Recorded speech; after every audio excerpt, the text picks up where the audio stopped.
So in terms of your plans for the weekend, how you've prepared to reopen your restaurant to the public this weekend, what has gone into that process, and what are you expecting in terms of turnout? It's very interesting, Brenda. We've fortunately been able to watch other states open, and there's restaurant associations, plus we have help from our local municipalities on how to read the guidance coming down. So we're fortunate in one sense that we have two parts of our business. We've been an ice cream place for 68 years now, since 1952. So we get to know our crowd. We get to know traffic patterns, weather, things like that help us with staffing and ordering. So that is just a matter of following protocols of social distancing, proper distancing, trying to get folks to make sure that they know they need their mask to come up with good service, stay apart. And folks, now we've been living with it for 2 months, so it's 99% of the people are pretty compliant. The restaurant side, we also have a burger bar that's somewhat popular that was born after Superstorm Sandy. We've had to close our dining room there and innovate. So again, the municipality's been pretty good with a lot of us in it being able to retool a parking lot into a waiting area, being able to turn our dining room into more or less a food bank production center. And we've just basically put a lot of electric delivery bikes on the road.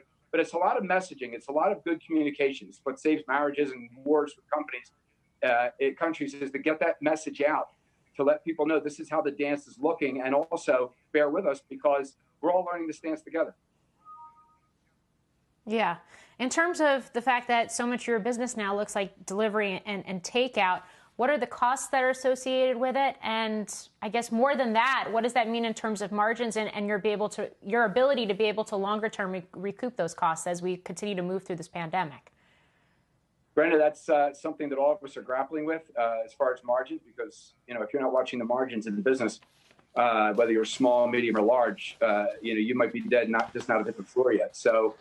We're looking at it like a skier looks at a mountain. You have to be aware of the mogul underneath you, but you have to be looking down the mountain and setting your line, and then having to readjust your line. So as far as the margins, I can tell you the burger side, as you're aware, we've got a little bit of a meat shortage as all of these guys are coming back off quarantine. We do expect that will, I don't know if it will resolve itself to last year's levels, but we expect right now we're at about double. We have a custom blend. We're one of the few folks with Pat LaFrida that we don't change our blend, and right now we only added our normal increase. What I've done is move that into advertising in my mind and just let the community know you've been with us for 68 years, but you're going to be with us a little longer. But as you know, there's a lot of everything now has to go out the door. So it means more paper cups. It means more bags. It means rethinking. If I'm the customer on this side, that's the best place to start as a consumer. How do I want it?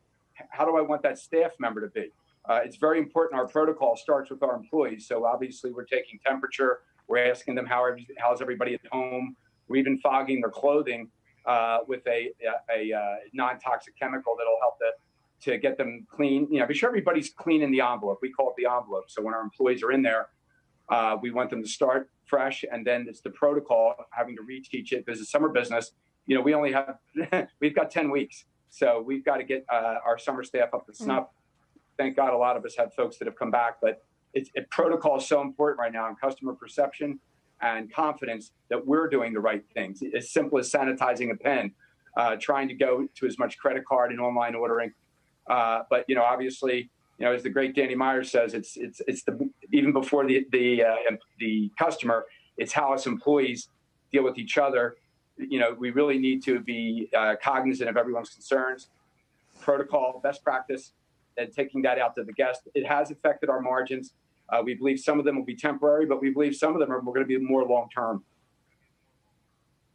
Well, Chris, you mentioned Danny, and even Danny has said or suggested that as the psychology of the restaurateur is changing, right? I mean, even if you are allowed to open, and even if there is business coming your way, a lot of people who got into this business thought it would be fun and never thought they'd have to manage biohazards for a living. Have you had to struggle with that? Yeah, well, let's first dispel the myth that you have a lot of passion for this. There's no, being a restaurant business is a contact sport. And, some of the hardest working folks in the country. And, obviously, on Wall Street, they're talking about Target and Walmart, but they're not talking about, a lot of times Main Street. But we provide most of the business in the United States. So we want to remind our guests of that. But it's it's a tough one. It's now when you get into it, everything, there's not much sleep anyway. Now you need to be, at the end of the day, already looking at what's broke apart that day and going, okay, how do I turn these dishes into mosaic? I do think the mosaic's out there. So you have to have a positive outlook at it, but you have to think ahead, Yeah, but again, it comes down to those margins on supplies. But again, a lot of us have taken a long time building our customer base. And a lot of us have put a lot of, even before this, into making sure we have the proper protocol, changing our gloves, washing our hands, not putting 6 staff members on the line with other folks, because you have to think, again, down the mountain. You can't be looking at, do I have enough staff for today?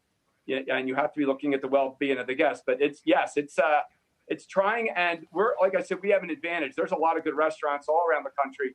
And even in our little enclave of Margate, which is a great little summer town, we've got some great restaurants that, we're built for volume. The dairy bar is built for volume. If I'm not hearing from the chief of police on a Saturday night that there's too many people on the street, I'm concerned I'm slow. So now we've gone from being a business that we want folks at 40, 50, 60 years old, 80 to come and hang, to a place that says, hey, we love you, but you've got to get your product and you've got to go. We don't have our jazz band now. We don't have our magician now. And it makes us sad. But again, we can innovate. I think that as a restaurant, we're almost a family around the United States. So how do we do this? But for some of us, it's harder than others. And my hopes are that we can get them back and up and running. Now, the other problem is open is a 4-letter word. Just being open doesn't mean that you're not going to go under. You need to be open enough, especially for businesses are ready to do volume, to make it worth it. I mean, I have friends in the amusement park and theater business, and they go, listen, if we have to open, 25, 50% social distancing, we can't pay our electric bill. So when we go to 50% social distancing, we'll probably still keep our dining room closed because we're doing more on takeout now.